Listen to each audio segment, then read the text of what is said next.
This podcast is proud to be part of the TalkSPORT Fan Network. TalkSPORT. Powered by fans.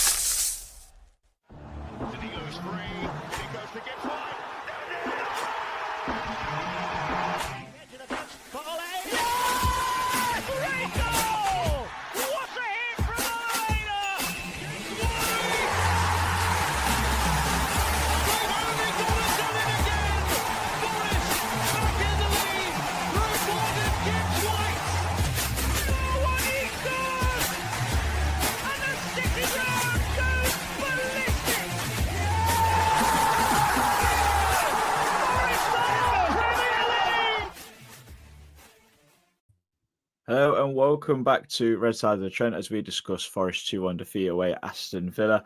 But coming away from the ground maybe a little bit more frustrated than disappointed, in my opinion. But joining me to discuss everything is Christian Brown and Reece Lane. Christian, how are you first of all? Yeah, good, thank you, mate. Yourself? Yeah, not too bad. Just thoughts and feelings after yesterday's result? Frustrating, I think. It's we probably did enough to get a draw, I reckon. I saw WC Analysis post that he finds that a little bit difficult to believe because obviously Villa still had a few breakaways and stuff like that, and said our chances compared to the XG output wasn't quite what we thought. But that's why you watch football with your eyes as well as anything else, because some of those chances were good chances, and a bit of extra quality in those areas probably gets something, or at least test the keeper or even scores. So, yeah, it wasn't for the want of trying. I think, I can't remember who it was after the game that was talking on Sky. I think it was Nico, and he said that if we weren't creating chances, we'd be a bit more concerned. But the fact we created so many, and it's at least something to take the positives from. So, but yeah, we all knew that was the hardest fixture we had left. We all earmarked that as the one that you looked at and thought, if we are going to lose, that's probably going to be the game we do so. Just draw a line under it now and move on. Yeah, I mean, just disappointing with not getting that draw and then with so many missed opportunities. But Reece, we came away from the ground and I asked you this, but I didn't feel really got a proper answer. But was that the happiest you've been coming away from a defeat since coming back into the Premier League, would you say? No, because I don't know. No one likes losing games. I know you can be kind of modest about it, but a loss is a loss at the end of the day. As Simon Jordan says on TalkSPORT, show me a good loser and I'll show you a loser. So I kind of agree with that mentality, really. But no, I was obviously frustrated because of how well we played second half. I wasn't frustrated down to a lack of effort or anything like that. I thought the second half performance was, apart from the finishing, was excellent. So yeah, a little frustrated because we've not got a result out of it, and it would have kept that gap to Villa. I think it was 8 or 9 points, and it's now obviously, well, it would have been 9, and it's obviously now 6. But yeah, we move on, and like Christian said, on paper, I know football isn't played on paper, but it's probably the hardest game we've got left. So we move on to Everton next week. Yeah, definitely. Right. Well, we're going to get into the team news, which was quite, a topic of debate online because it was rumoured that Taiwo Winnie was injured all week, and everyone's going, no, he can't be. He's on the video and all this other sort of stuff. But lo and behold, come 4:15, and the rumours are true. So Taiwo Winnie, Ola Aina, who's obviously injured, and Danilo came out for Nico Dominguez, Morato, and Callum Hudson-Odoi returning to the lineup. Christian, what was your thoughts about this lineup? Obviously, we experimented in the first season with a false 9 when we had the likes of Jesse Lingard playing for us, and we knew how poor it was at a lot of the time because we had no focal point. But what did you make of this when you first saw it? Yeah, the focal point or lack of worried me quite a bit. Like I said, I did float the idea of Dominguez playing right wing back on obviously the preview, but it became very quickly apparent that was a pretty bad idea. After about 15 minutes of game time, unfortunately. But yeah, it was just, you just wondered how Forest were going to score, really, with what was out there. There was no out, really. I know, obviously, like we relied on pace of Elanga and Hudson-Odoi, etc., to break through at times. And in the first half, we did make chances from them too. But yeah, I don't know. It didn't. I felt it's probably the best we could do given the circumstances, but obviously hindsight will tell you that maybe we should have gone for four at the back, and maybe use Jota Silva as a forward. But obviously we weren't. Like we said before, whatever team Nuno picks, he's got more than enough credit in the bank. Sort of, if he gets it wrong, he gets it wrong. But yeah, it was. I think the main thing for me was Villa. Villa made 8 changes and their team looked incredible. And it's sort of like that's what we should be aspiring towards. That's what European football can get you. That's that's why these next 7 games or 5 games really are so crucially important, because we can get over that line, can get to that finish line, and get Champions League football secured. We can start building a team like that and start attracting that kind of player where you can make 8 changes and still have a team that you think, Jesus, that could beat like most teams in the league. But yeah, obviously they're where we need to be or aspire to be really. And I think we saw that with some of our depth options yesterday. Yeah, you took my point about Villa making 8 changes and still looking pretty strong with the likes of Asensio and Ollie Watkins still, and Tielemans, and yeah, I mean leaving out Pau Torres, leaving out Digne. So yeah, they're very strong side and a team that we can kind of compare ourselves to hopefully in the next couple of seasons. But obviously they're a little bit ahead of schedule than we are. So Reece, we're going to talk about the first goal. I mean, I actually didn't notice this at the time until I rewatched the highlights, but it seems like Morato switches off for the first goal, trying to adjust his sock or whatever, and Morgan Rogers drifts in, and he's having an excellent season, Morgan Rogers, and we expected him to hit the target, and he did. And unfortunately, it went through Sells' leg, but that made it 1-0 and a tricky start for us as we were chasing the game, and we don't like to do that often, very, very much so this season. Yeah, well, obviously, when Christian muted the idea about Dominguez at right wing back, he said it was a no-no for me, and it showed. And that wasn't Dominguez's fault. He gave 100% again yesterday. It wasn't from a lack of trying. He's just not a right wing back, because shielding that right side is different to being someone who's got to, push the ball out and carry the ball out. And Dominguez can get around the pitch well, but he's just not got any straight line speed. So I get why he's not played Toffolo, because he's not up to speed. We saw that at Exeter with a number of players. I mean, if we were doing a square pegs and round, I would have probably chucked Cho there, because he would have at least been able to carry it out. But and obviously Morato, we saw at Fulham that being a right centre back doesn't really suit him. He always seems better on the left side. He got caught out at Fulham. This was a cross which Emile Smith-Rowe turned in. And that lapse in concentration yesterday, he got caught out again, because you have a minimal lapse in concentration in this league and you get punished. And Morgan Rogers is flying this season, having a brilliant season, brilliant footballer. And he took it down superbly, and the finish was superb as well. Sells couldn't do nothing about it. I know it's gone through his legs, but he's got to make himself big. So, yeah, disappointing. But it was kind of coming, really, I thought, with that team. It was the first, I'd say, real opportunity Villa had, and they punished us for it. Yeah, can I just say, sorry, Adam, before you carry on, I have enjoyed the Villa fans with these 8 changes making out. They brought in a load of the youth team players yesterday. We've made 8 changes. Well, yeah, you've got a striker who scored in semi-final in the Euros who Arsenal wanted, who's been brought in. You've got arguably one of the best players in the league on form at the minute in Asensio. You brought in a £50 million central midfielder. You brought in Marlon and Maatsen, who both played in the Champions League final last year. So, yeah, let's have some perspective on that, seeing as we're friends, apparently. Not bitter.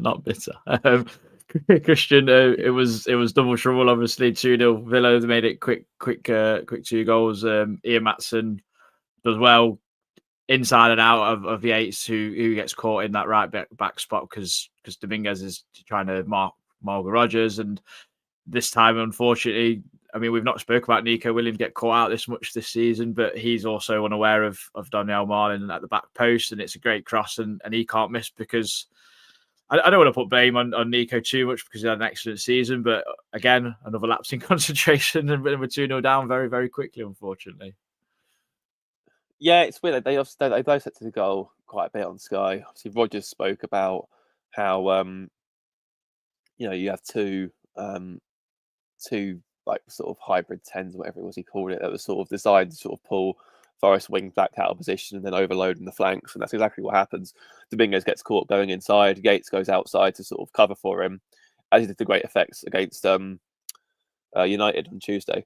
But he just gets absolutely spanned for a hot dog, Yates. I mean, it's first, like, it's not just once, it's twice. He basically a 360 turn trying to keep up with the guy. And by that point, it's just like, oh God, it's it's sort of like you just sort of hoping he sort of just crosses just to sort of put him out of his misery, and that's what happens. But it's weird because before, I think it's a good bit of play. You have to give the Wigan credit for that.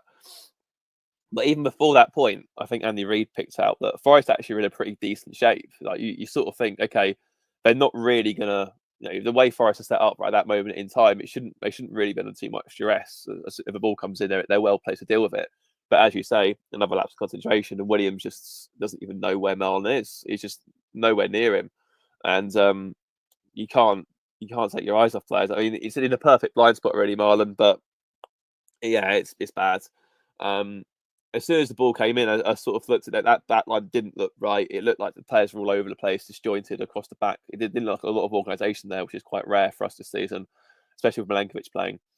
But yeah, it was just a bad goal. I think the worrying thing for me was, obviously, that was the second goal in 2.5 minutes. I think it was like 2 minutes 15 seconds between both goals. You start getting flashbacks to the first season. You're thinking, it's going to be, or even a Newcastle game this season, and you're just thinking, right, is going to be, this could be a lot of bloodshed here. But thankfully, it seemed like they just sort of went, all right, we'll call it now 2-0. And then that sort of sparked Forest into life. Yeah, I mean, like once that game settled, it seemed like we just didn't know what we were doing in the press. But then when we were getting the press right, in the first half, Villa were really panicking. I mean, we got a couple of chances. Elanga made one himself from driving at the goal and put the ball wide of the post. Elanga was just wide of the post again, and then coming at half time. I mean, I hope this is not a massive injury or anything, and it's just more precaution and with how much football we've played in the last 7 days. But Jota come on at half time for Elanga was a bit like, are we kind of just trying to wrap him up a little bit of bubble wrap for next week when we play Everton? But it was a massive difference, Reece, wasn't it? Especially with how we were pressing. You said Everton, Aston Villa have just completely took their foot off the gas. I mean, they made a change themselves. They took Alex Garcia off and put Ezri Konsa there, and I think it completely killed them because we just went man for man. And we're aggressive. And I mean, it's risky because they had a few breakaways, Villa, but I thought we was really good in the second half for that press. Yeah, I think Nuno might have probably given them a bit of an earful at half time because they come out second half. Like you said, Adam, we had the two chances at the end of the first half, which, as every shot did, apart from the goal yesterday, seemed to flash past the post, annoyingly. But no, we come out second half, and I think because I said to you at half time, inside, I got why they made that sub because that's where we was kind of getting joy a bit down that side. But obviously, then they put Disasi out there, didn't he? Who was playing centre back for them throughout the game, and then he's gone out there, and I thought Konsa would have probably gone more out there, but and then second half, yeah, it was completely chalk and cheese, and you felt, and again, I said this to you, you felt if we got a goal, it was game on. And to be honest, I was amazed it actually finished 2-1 in the end because I thought there'd be another goal in it either way as we went chasing equalising, obviously them on the counter attack. But yeah, second half, loads better. Jota Silva, again, as I've said before, you know what you're going to get off him from the first minute of the game. If he chucks himself on the floor in the first minute, you just know you're going to carry a passenger for 45 minutes. If he actually applies himself, which he did yesterday, so the first action he did was actually get the ball under control. Tyrone Mings tried to obviously grapple a little bit with him. He held him off, passed it wide, and thought, yeah, here we go. And lo and behold, he obviously gets a goal back. Do you want me to talk about the goal? You're giving that to Christian?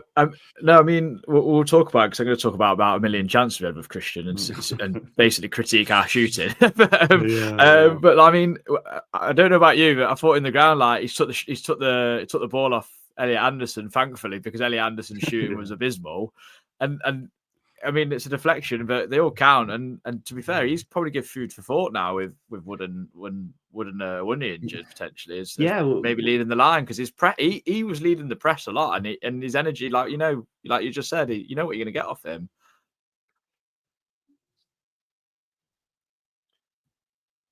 So is that for me or Reece? Yeah, Reece. I think, is that Reece? I've lost my trail of thoughts there. Yeah, he's given food for thought, hasn't he? That's for sure. Which that is a positive out of yesterday. But like you said, Adam, now I'm glad he kind of took it off Anderson's toes because his shooting was poor yesterday. He hit the target. I know it's got a nick, but he's going to hit the target. And Martinez probably would have saved it if it hadn't got that nick. But he's hit the target, which is something we didn't do enough yesterday. I think it was 19 shots, 3 on target, which is poor. At any level, that's poor.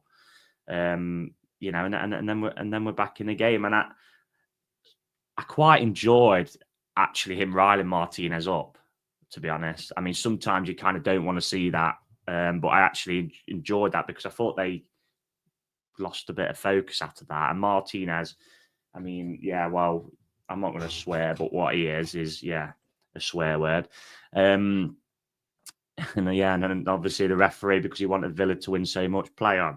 So but he was my man of the match yesterday, Jota Silva. I thought he changed the game for us personally. Yeah, definitely. I mean, Christian, we can go through a host of chances. I mean, before Jota scores, actually, Nico Williams misses a chance where me and Reece thought it was actually closer than it is than when you see on Match of the Day or whatever. I mean, he's absolutely whiffed that wide. And from his point of view, he'll be so disappointed with the 2 chances he had. Callum Hudson-Odoi just wide, Anderson wide, one gives white. I mean, I've never seen so many shots flash past a post in my life. Yeah, it was weird. I mean, the Gibbs White one, I can sort of give a little bit of leeway to, because you're sort of slipping and stretching to get onto it. It still just goes past the post. The Williams one, he has to score. Absolutely has to score. And I think what's frustrating for me is that he does all the hard bit right. As in, he checks inside the defender, he sends himself, he gives himself that time to pick his spot, and then just blasts it straight into the stand. It's like, oh, for God's sake! Like you've done all the hard work. All you have to do is just get it on target, and it's in at that point. The keeper isn't getting there because the angle's on your side. But yeah, that was very frustrating. It was just, I think Anderson, you mentioned it earlier. It was like he was wearing clown shoes whenever he was shooting towards goal. It was like Sideshow Bob was just like trying to shoot. Everything was, even the one inside the box. It just nearly went out for the corner flag.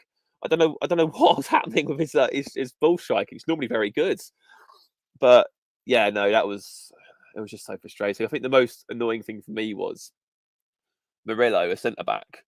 Obviously, hits the bar late on. He hit the ball better than any of those midfielders did yesterday. And it's like, if you're centre back striking a ball more cleanly than your midfielder, something's very badly wrong. That's going to set the scoreline, and lo and behold, it did. It's just we had more than enough chance to get something out of that game. More than enough chance to at least get a draw. The draw would have been the least we deserved. I know they hit us for a breakaway a few times, but it just felt like we were just pouring men forward to try and get an equaliser.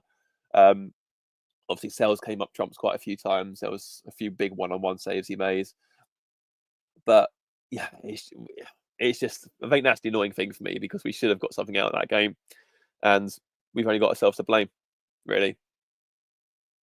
Yeah, I just think the pleasing thing was that we never gave up, and we gave Villa a massive scare. I mean, I noticed it on the sidelines at Villa Park that Unai Emery was losing his absolute marbles with what they were doing, because they just kept giving the ball back to us, and just the momentum was so in our favour. And I think if we'd got to 2-2, I think we would have gone and won the game. Yeah, because we were just absolutely all over him like a rash. You should have seen his face before they made a triple sub. Obviously, they panned it in on the cameras. He was blowing a gasket on that touchline. He was going absolutely mental, screaming at all of his players, like just going ballistic. Like, he's sort of just pacing around nervously, just lashing out at people. Was what he was doing. I've never seen him look that rattled, ever. And then lo and behold, he brings on Rashford's. Who else did he bring on at that side? It was like, oh, okay, here comes the shooting match. Then it was Rashford, Ramsey, and Kamara, wasn't he? Kamara. It was like, okay, you're rattled there. And that was testament to how well we were playing. It was testament to the chance we were creating. It was testament to, that whatever tactical switch we made, it was getting a lot of joy. Just unfortunately, we didn't get a point to, get our reward for that.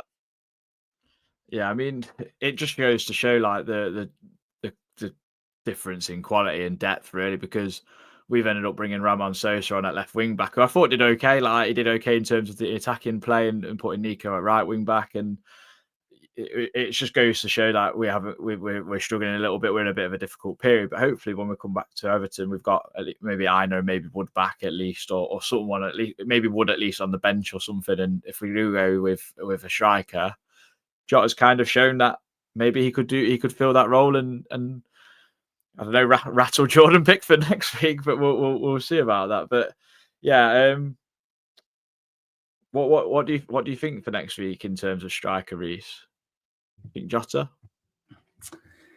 I guess it depends really what Wood's like into. He's given Nuno, he's given him food for thought, hasn't it? And like I said last week, he loves his tight squad, but he's having to play players now like your Sousas, like your Jotas, who's probably not hung his hat on fully. But they showed yesterday, definitely Jota showed yesterday that he can have an impact. It's like I said with Jota, you just don't know what you're going to get, really. You just, one week he can offer something, and next he's just a passenger. So, it'll be interesting. Hopefully we've got Aina back as well. I mean, Taiwo it's mentioned a hamstring into, even if that's a tweet, that's going to be a few weeks. Unfortunately, we can't hang his hat on Taiwo. That's been the reality all season. Unfortunately, we've been waiting for him to get up, and partly it's not his fault. He hasn't had the minutes, etc. But there's been times when we've been waiting for him to get up to speed, and he's not been quite at it. And now we kind of need him. He's obviously injured again, which is frustrating. But it'd be interesting. And the good thing is as well, we've got kind of a full week, no midweek games. We've then got a bit of an extended week next week before we go to Tottenham. So, get some probably rest in the legs, get some players a bit closer to fitness. And it'll be interesting to see what we do go with next Saturday. With us now, it's just injury dependent, isn't it? Just as long as it isn't Dominguez at right wing back. Well, we'll have Alex Moreno back next week at least, so Nico can switch over. So that will offer that bit of balance. But we'll get into everyone's slept on it thoughts. Red side of the Trent. Slept on it thoughts.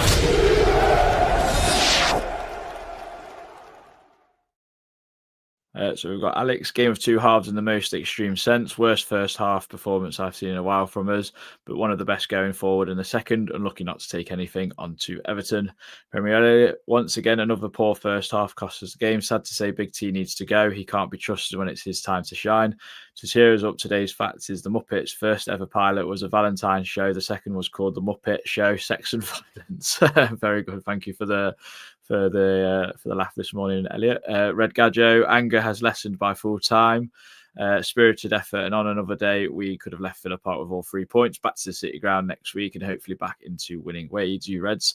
Carl Booth, another game where we could see then immediately do it again. So frustrating. Second half Villa were there for the taking, but we just didn't have that cutting edge.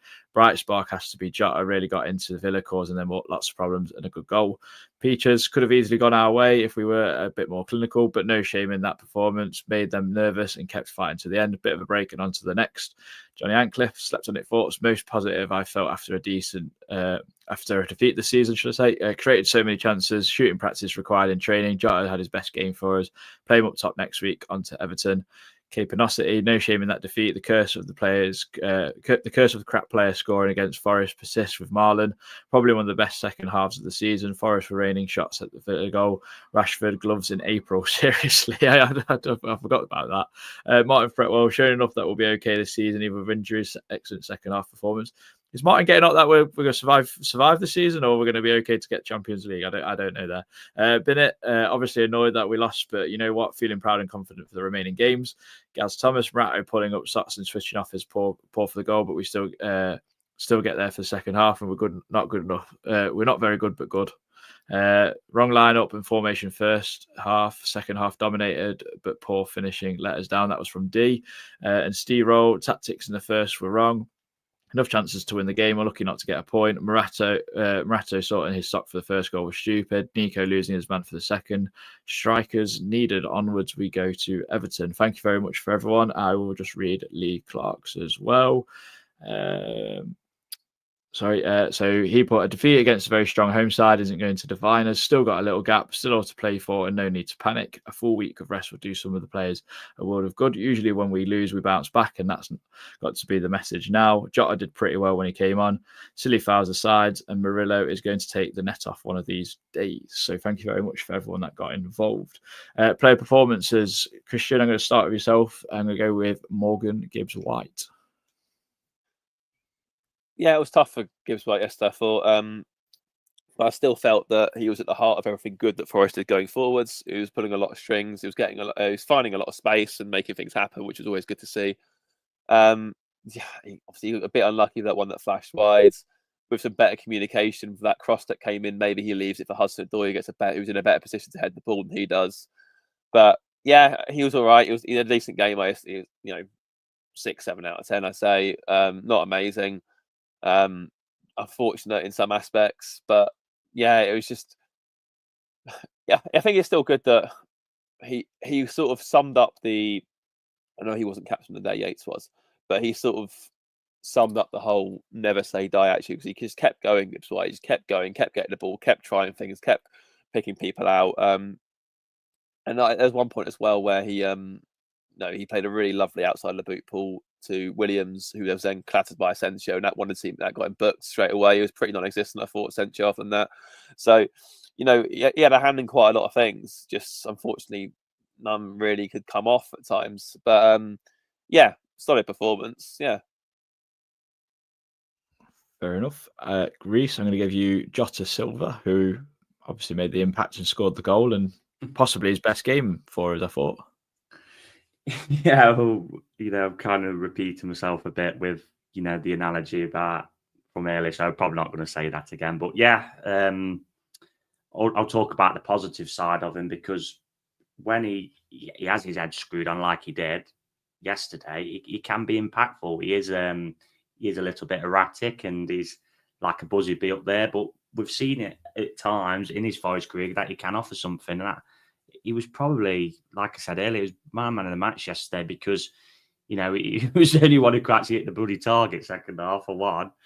And it did cause them problems. And you'd kind of think it would be a bit of a mismatch with like the likes of Mings, etc. at the back in terms of the height. But, he was getting himself in the air, and he was putting himself about. And like I said, I actually enjoyed the little thing with Martinez. And I saw the swap shirts at the end of the game, but which Simon Hooper, as he did with everything for us, Wade play on. But yeah, that's what you want from him. He's just got to do it consistently. So if he does get the nod next weekend, if Wood's not fit, I mean, imagine Tyler ain't going to be fit. His head needs to be screwed on, and he needs to offer us what he did yesterday. Because when he starts throwing himself on the floor, etc., at the slightest little bit of touch, I mean, I thought he had a right to yesterday with what Martinez were doing. That's when you're thinking, oh, it's going to be one of them. But let's hope he can give us something until the end of the season, because we're going to need, like I said, we're going to need these players. We're going to need him. We're going to need the likes of Souza. We're probably at point going to need, Danilo to offer us maybe half an hour. Some Sangare, they're saying we can't.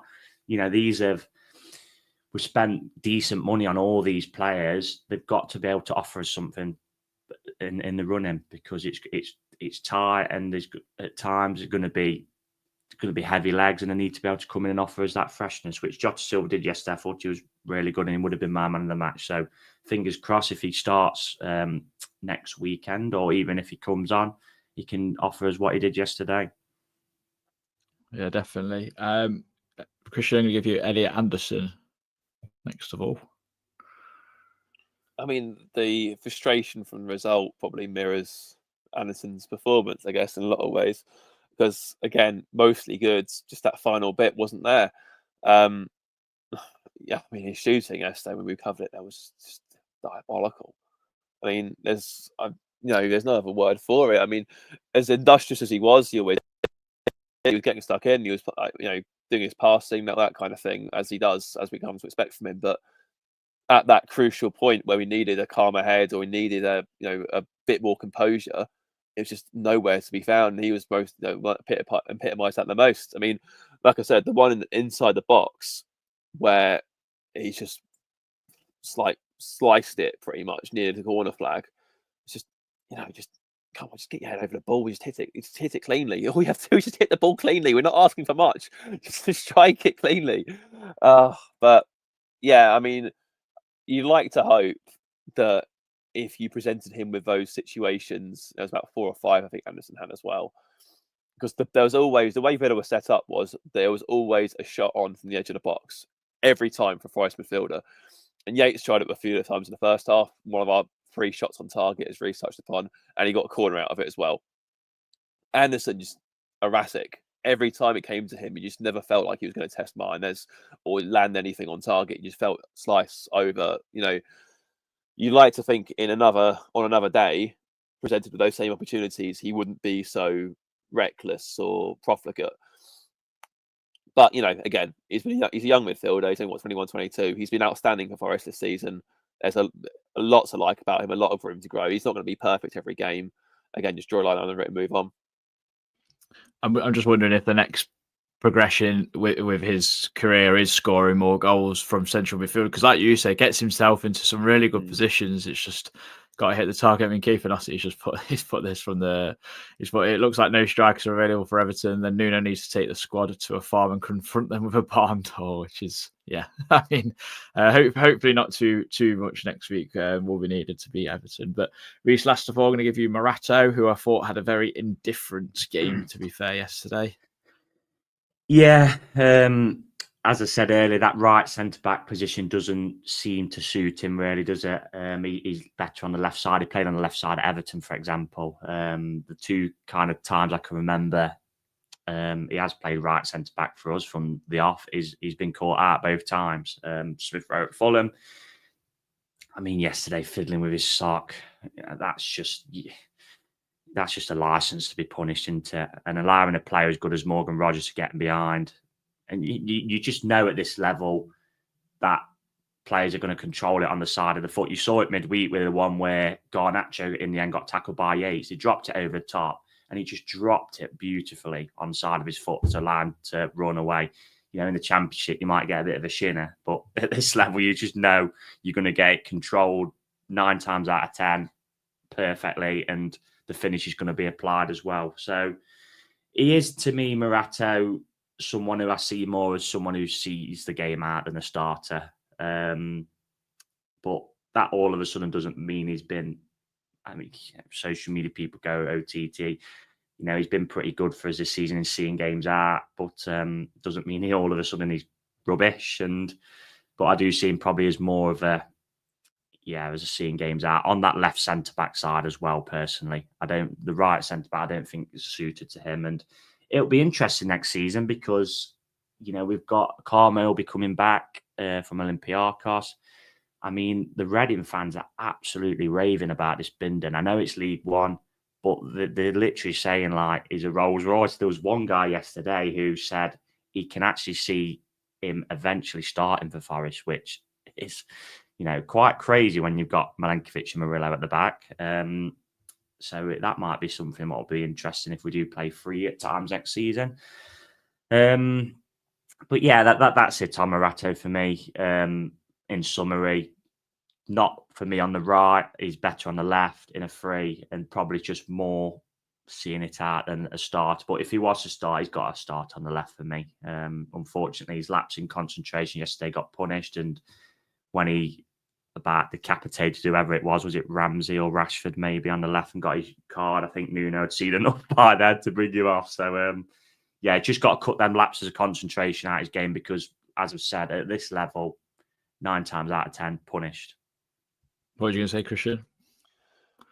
I was just going to say, I mean, I completely echo what Reece said. He's not a right centre back at all. Put him on his left. He's left-footed. Put him on the left side. It's a pretty simple thing that. I honestly think I do maintain I don't buy this belief he's just an impact player. I think he can start games.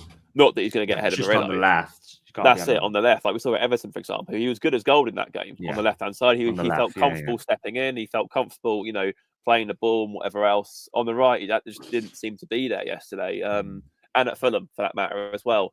So yeah, I mean, in future, just put Milenkovic in the right, put Murillo in the middle or something. I don't know, but I do also. I don't. We aren't going to see Carmo at Forest personally. We aren't going to see him. That's a pure PSR deal. The thing that got me, and Reece obviously touched upon it, was some of the things on social media about Morata just being laughable. Like, this is a guy that's been, given him the moniker of Dorman because he's coming in close games so well. He's done really well for Forest. He's been a really trusted part of the squads. He makes one mistake and suddenly, I've always preferred Bolly, he's crap. Should we sell him? It's like, Jesus, give it a rest, man. Like, players are allowed one bad game. Okay, like, it happens. Like, if you save that same energy for Morata as you did for Anderson yesterday, can you imagine what the response would be? Like, they both had a bad game yesterday. It happens. I still trust the bloke. He's a good player. He's he's not this finished person. He's he's Portuguese, he's Brazilian for a start. But, I was going to say that. He's I'm not writing him off just yet. I've seen more than enough. He's 23 for Forest. I think what didn't help as well, he's the weakest of them three centre backs. We can all agree that, and that's not a slight on him. But don't play him that side when we've got a right wing back who is a centre mid. Play your best centre. Play Milenkovic that side. At least he can offer a bit more protection. You know what I mean? I just found that a bit of a strange one from Nuno yesterday, but he is a loud one because of how good we're being. Look, I'm not gonna, and I've been the same all season. Some people won't criticise players, whatever, but that's not reality for me. That's football. You all have an opinion. But when we're third in the Premier League, it's not like we're 17th, is it? We don't really need to be. If players have a bad game, which they're going to have, Villa were 1-0 up with 5 minutes to go at ours, and they chucked it away and lost 2-1. It happens in football. Yeah. So, it's part of the journey. It's frustrating yesterday because we probably deserved something out for second half, but it's part of the journey. We'll enjoy the ride. We'll move on to Everton. We're still going to be third at the end of the weekend, guaranteed, and we'll see where it takes us. We're still in there. We're still in the Champions League spots, and enjoy. It's going to be a roller coaster ride because it always is with Forest.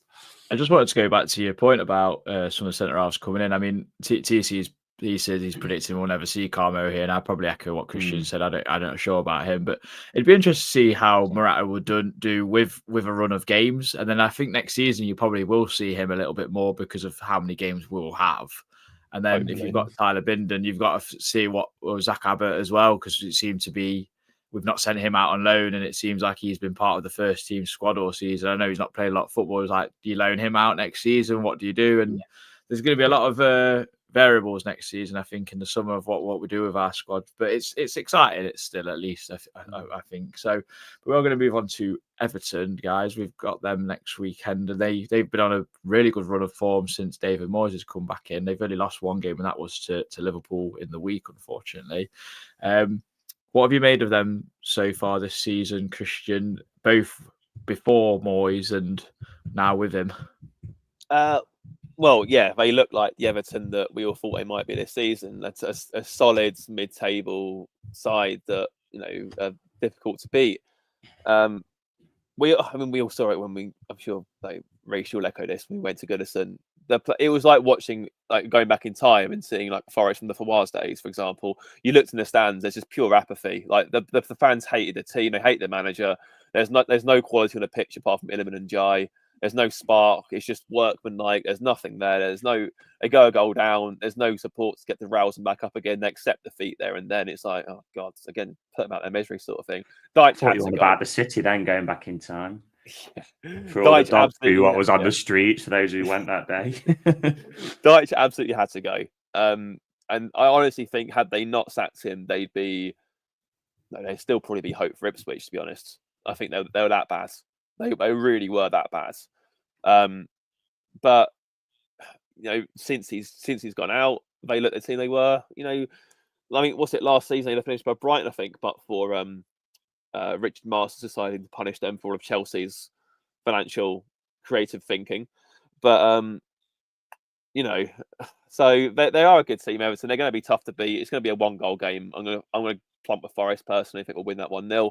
But it's going to be tough It's going to be a battle. It's going to be interesting as well, because I wouldn't put it past Everton just sit behind the ball, because Moyes is very. I mean, I know obviously Nuno, the limited games we've had against Moyes. Obviously, last year of West Ham we beat him 2-0.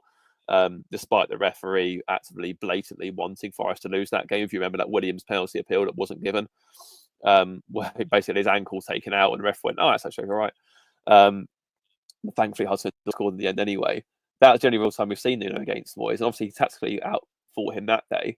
So that does give us some inspiration. But I think this Everton team are better than that West Ham side, if I'm being honest. They know the arts of digging in much more, as we're seeing now. It'll be one for the trenches again. But again, if we show that level of battle and want that we showed in the second half, we'll be all right, especially at home.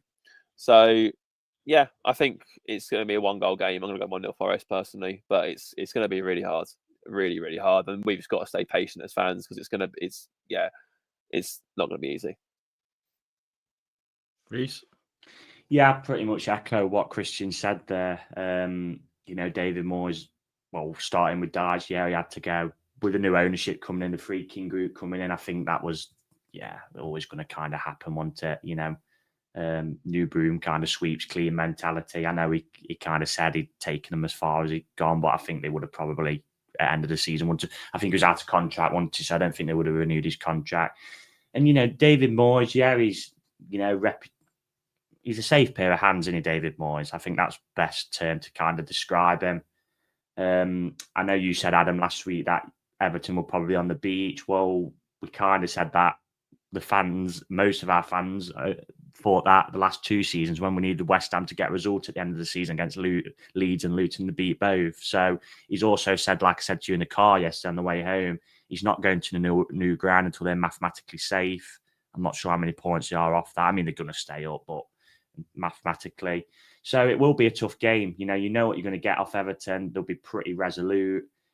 I also said to you, Adam, it is going to be a strange one, because you can't really imagine Everton dominating the ball, but we also don't really dominate the ball. So it might be very much the kind of Simpsons thing of Portugal and Mexico, just kind of jostling in the centre of the park. So, yeah, it will be a tough game. And I really like him. I would have took him for us without that. He's kind of the one you've got to, I think, stop, really. I think he's a real bit of quality. I mean, Beto's come on a bit under David Moyes, but he's a bit more of a physical threat, and you'd expect, touch wood, that Milenkovic and Murillo would probably deal with him. So, yeah, hopefully if we get some players back in that. And I'm going to go same as Christian, 1-0 win. And it's just about getting the points on the board now, win the game next week, and that'd set us up nicely for Tottenham away, which is, a game you just don't know what they're going to turn up.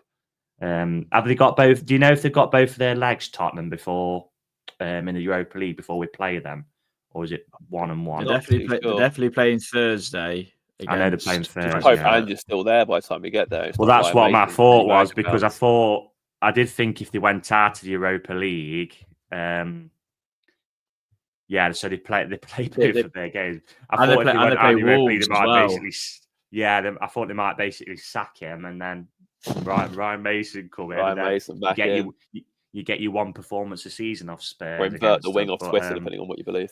But yeah. You get your one performance from Spurs a season, and they go back to being Spursy. But no, focus on Everton.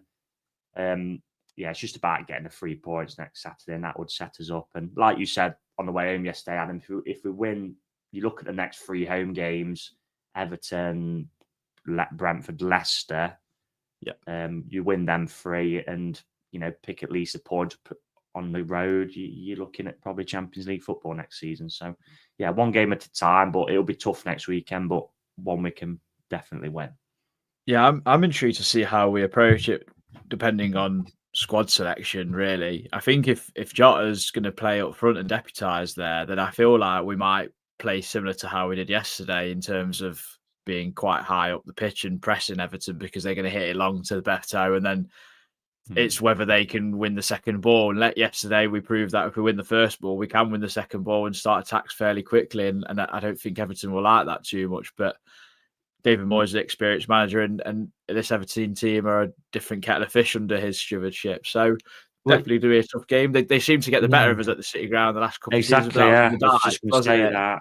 Yeah, after that absolute disaster of display, because Forest had played Mull of Kintyre, which still irks me, because I helped out that both Friday night and Saturday morning setting out. I mean, the display was brilliant, but then Forest had played Mull of Kintyre. And that kind of game was where it was, you knew Steve's reign was coming to an end, and it was so flat. And so that's a little hurdle we've got to get over, not beating them at home.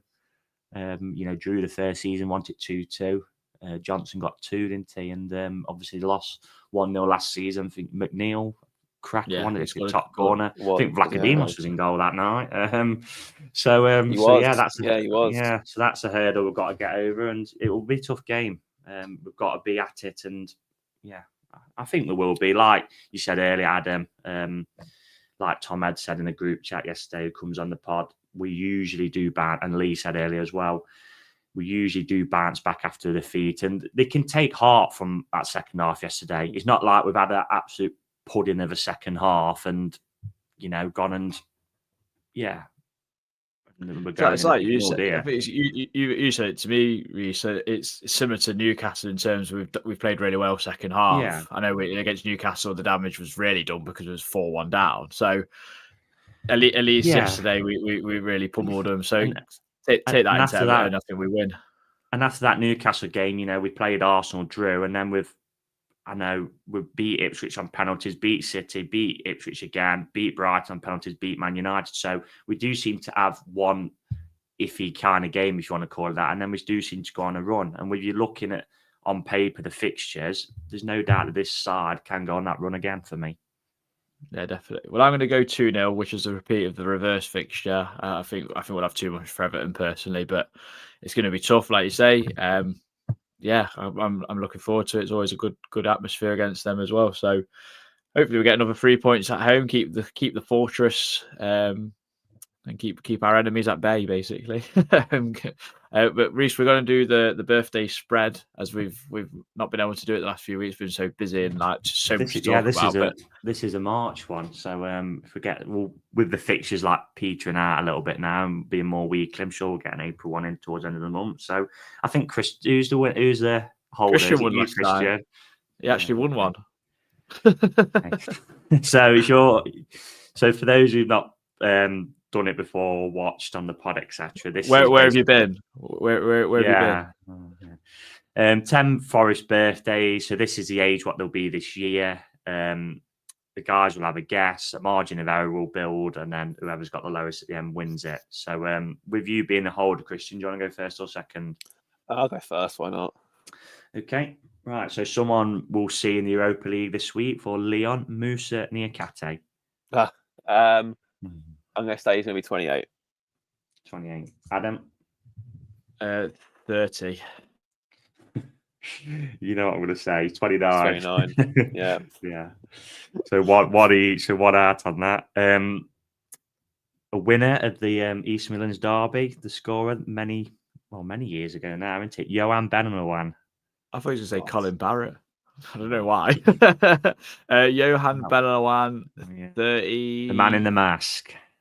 33. 33. Christian? I reckon he's about 30 when we got him. That's 2019. I'm going to go 36. He's 38. Oh, blimey. 2 out for you, Christian, onto 3. Adam, 5 out onto 6. Someone who we will see on Saturday, unless he's injured. James Garner. Oh,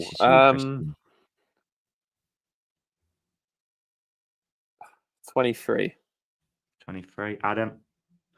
I love James Garner. He played in the under-21s Euros team, so I think I can't say the same age, so I have to say 24. Spot on, he's 24. I think. Superb. So Christian, you're 1 out onto 4. Adam, direct hit onto 6. This is very apt, seeing as we went to Warsaw before Forest yesterday. Adam, Matty Fryer. Oh God! I mean, we saw Uncle Albert play. I mean, what a game, by the way, to watch before we go watch Villa and Forest. Got value for money yesterday, didn't we? Matty Fryer. God. Is he still alive? I'm just wondering. I'm just He's kind of picturing that I Ian think Wright he's still meme of like alive. Johnny talking about his Yeah. teacher. Is that is he? He's what? Whether his leg, whatever injury he had at Forest, that limb is still alive. Who knows? But I think I'm he's gonna still alive. say. I'm gonna say 37. I was going 37. to say 30. Yeah, I was going to say 37. I don't think he was that old. I think he was about 27, 28 when he was with us. He retired quite early, didn't he? So I'm going to go. Yeah, I'll go 38. 38. He's 39. Oh, So Christian, you're one out onto. I was expecting to go lower than 38.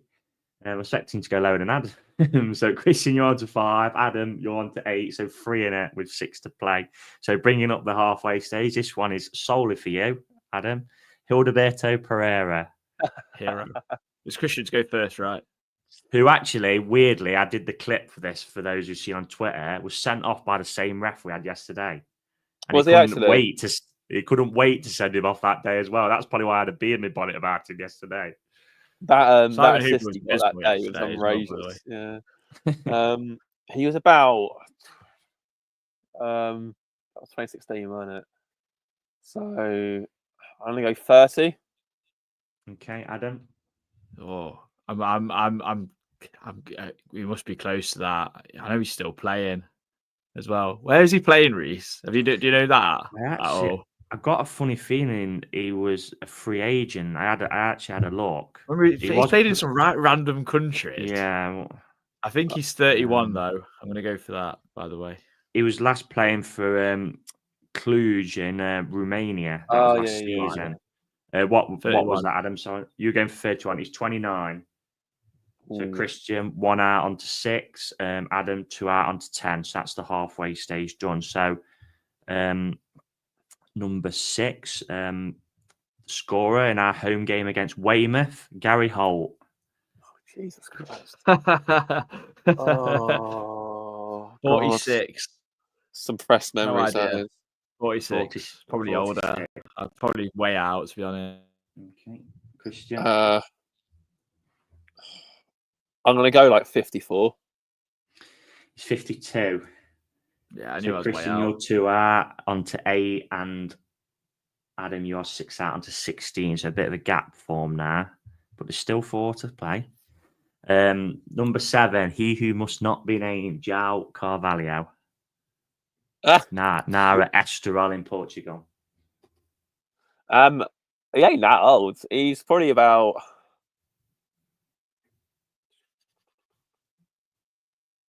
I'm gonna go 27.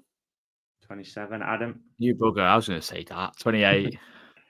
28, spot on. So direct hit for Adam. Stays on 16. Christian 1 out on 9. So 3 to go. Still, by the way, on the topic of João, I did find it very funny that the quiz at what's it, Trent Nav, he just refuses to read his name out. So I think from now on we all got to sort of all team up and just call it João Carvalho until he eventually acknowledges him. Well, it's the last 3. It's last 3 p.m, isn't it? Saturday. So yeah, it'd be nice to go in the Nav. It's been a while. This is the one that I think might turn it either way. So if you remember the commentary from Colin Frey when we beat Liverpool away, this was a guy who scored the last time we beat Liverpool at Anfield before Hudson Odoi this season. Barry Lyons, who cost the club 45 grand. So that was 1969, wasn't it, or something like that? Apply a bit of logic. Yeah. So I reckon he is 74. 74. Christian.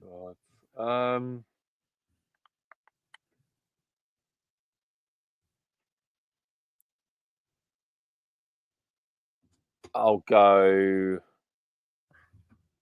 76. Assume he's 25.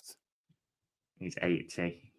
80. So Christian, you're 4 out onto 13. Adam, 6 out onto 22. So I think you're going to need a bit of a miracle here, Adam, with no disrespect. It's all going downhill. Going Pete Tongue. So play at number 9, Daryl Murphy. Oh God, Let's not talk about what he apparently enjoyed on nights out. Daryl Murphy at Forest. He was one of the most frustrating strikers to watch. Obviously, he had that one wonderful season at Ipswich where every shot he had basically went in. And for us, he just couldn't finish his dinner, was fighting players and was doing other things that we won't say for legal reasons. He wasn't But too bad. he I've was seen it with the gash, mate. strikers Forest have Absolute had. gash. He's nowhere near the bottom 20. I can say that. He was That's just not bored bad. levels of bad. He was. That's not He was like gash. that. Not the daddies and the Makeda levels and all them. And Honestly, Bonatini he and ain't the much rest. better than Jabor. Apart from Sunderland away, Oh, he's look at better that than him. 1-0. He was not much better. He's He was better than him. terrible. And it was just the way he Better used to move around the pitch. I remember he used to like shout at other players when he made mistakes. He was like an awful teammate, awful signing. Jabor was awful. Epitomised the Fawaz era, that did. We're going to do, before the end of the season, when we've got a chance, the worst ever Forest 11, because we're all on this hype train, which rightly so, and we're loving it at the minute. But we all know he's in goal. We need to bring ourselves. What are you trying to say, Reece? We need to bring ourselves back down to earth. No, just, we can have a laugh about it now, can't we? Because we're third in the Premier League. Yeah, that's very true. Them days are long gone, thankfully. But yeah, worst ever Forest 11. We'll get some listener suggestions and that, because I already know. I'm going off on a tangent now. I already know who a few's going to be in there. Well, Matt Turner's in goal. There's no ifs, buts, and maybes about that. That's settled. Barry Roach, mate. Barry Roach at least made a few penalty saves for us back in the day.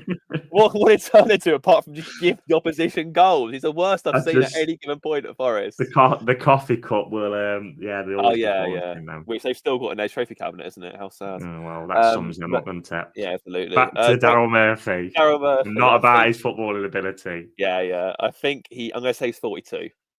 Okay. Adam. I kind of wanted to go that region. 40, I'm going to say. Spot on, Christian. He's 42. I think he's at 33 with us. Yeah. Yeah. So 11 in it with one to go. And then the last one, conqueror of our neighbours across the road yesterday, across the river, should I say. Lyle Taylor as Colchester beat Notts County 1-0, which I'm going to revel in that as well. I think he's going to be 35. 35, Christian. Yeah, I'm going to go about 36. Yeah, he's 35. So Adam, you spot on 24. How about I hit 3 direct and Christian's annihilating me in this game, by the way. Christian wins by 10, so he keeps the title. Landslide. Turn. Yeah. I've got a great game for next season, because if we can't do, unless we've got loads of players for more birthday spread, but I might kind of do question of sport-esque ones. We'll run. I think I started it in like June or something, the birthday spread. So we'll run it till June, and that's been a year. But also, before we do play the cup tie with City, I've got a little quiz for you, which is going to be on the FA Cup from our kind of. We'll go from like our lifetime, 2000 onwards, maybe. Superb. Thank you very much. Thank you for everyone that played. Let us know what your scores were. Unless you could always lie and say you got perfect, but we'd never believe you. Yeah. We'll see you in the week for an Everton preview. Is it Jay from the Paddock Blues or whatever? Is it Blue Paddock? Yeah. Paddock Blues. I always forget. I'm terrible with remembering stuff like that. But no. Yes, so we'll see you in the week for that. But until then, enjoy the rest of your Sundays. Unfortunately, not a win to revel in all week, but we'll get back there, I'm sure, next weekend. Until then, enjoy and take care. Come on, you Reds.